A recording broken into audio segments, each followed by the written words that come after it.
ओम तत्सद ब्रह्मणे नमः। ईशावास्योपनिषद शांति पाठ।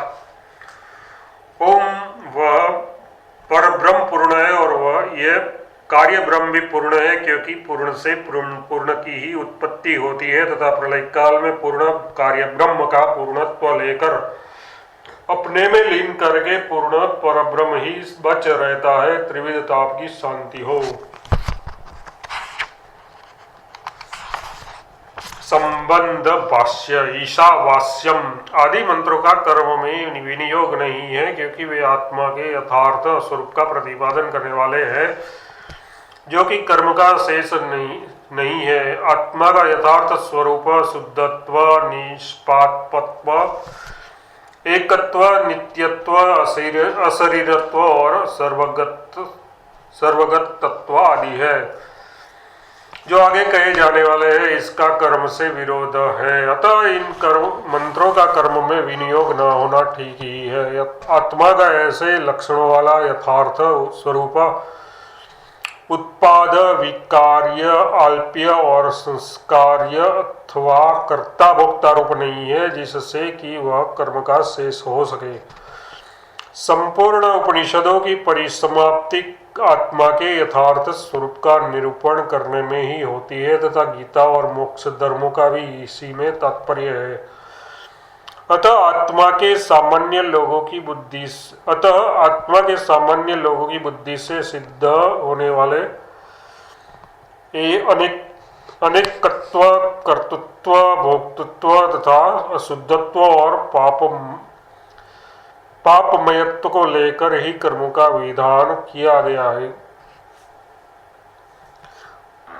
कर्माधिकारी के ज्ञाताओं का भी यही कथन है कि जो पुरुष ब्रह्म, तेज आदि दृष्ट और सर्ग आदि अदृश्य कर्म फलों का इच्छुक है, और मैं द्विजाति हूँ तथा कर्म के अनधिकारी सूचक कानेप, कुबड़ेपन आदि धर्मों से युक्त नहीं हूँ, ऐसा अपने को मानता है, वही कर्म का अधिकारी है। अतः ये मंत्र आत्मा के यथार्थ स्वरूप का प्रकाश करके आत्म संबंधी स्वाभाविक अज्ञान को निवृत्त करते हुए संसार के शोक मोहादि धर्मों के विच्छेद के साधन स्वरूप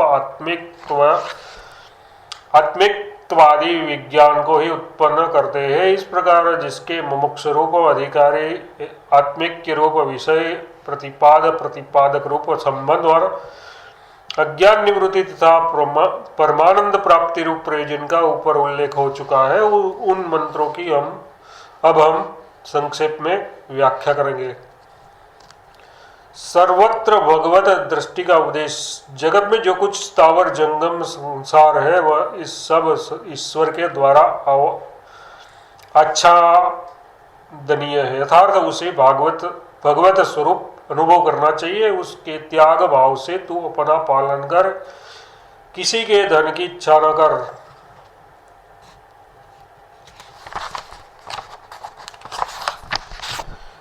जो ईशा मतलब शासन करे उसे ईट कहते हैं। उसका तृतीयांत रूप ईशा है। सबका ईशन करने वाला परमेश्वर परमात्मा है। वही सब जीवों का आत्मा होकर अंतर्यामी रूप से सबका ईशन करता है।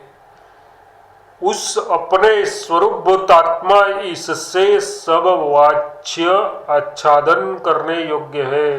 क्या आच्छादन करने योग्य है?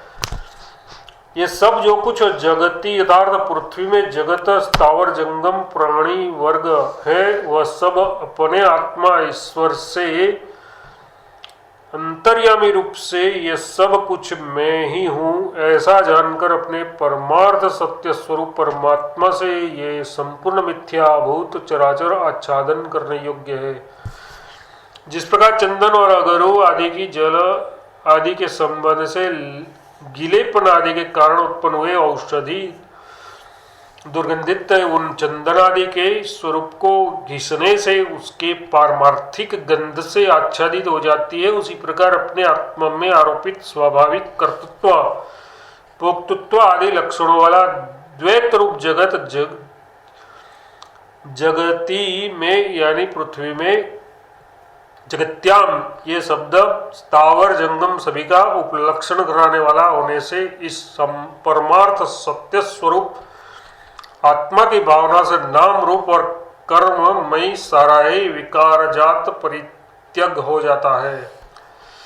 इस प्रकार जो ईश्वर ही चराचर जगत का आत्मा है, ऐसी भावना से युक्त है, उसका पुत्रादि तीनों ऐषणाओं के त्याग में ही अधिकार है, कर्म में नहीं। उसके त्यक यथार्थ त्याग से आत्मा का पालन कर त्यागा हुआ अथवा मरा हुआ पुत्र या सेवक अपने संबंध का अभाव हो जाने के कारण अपना पालन नहीं करता।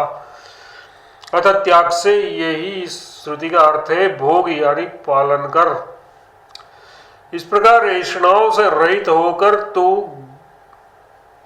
गृध्वा यथार्थ धन विषयक आकांक्षा न कर, किसी के धन की यथार्थ अपने या पराये किसी के भी धन की इच्छा न कर। यह अस्तित्व ये अर्थ रहित निपात है। यथार्थ आकांक्षा न कर, क्योंकि धन भला किसका है। इस प्रकार इसका आक्षेप सूचक अर्थ भी हो सकता है, अर्थात धन किसी का भी नहीं है जो उसकी इच्छा की जाए, ये सब आत्मा ही है। इस प्रकार ईश्वर भाव से ये सभी परित्यज्य हो जाता है। ये अतः ये सब आत्मा से उत्पन्न हुआ तथा सब कुछ आत्मरूप ही होने के कारण मिथ्या पदार्थ विषयक आकांक्षा न कर, ऐसा इसका तात्पर्य है।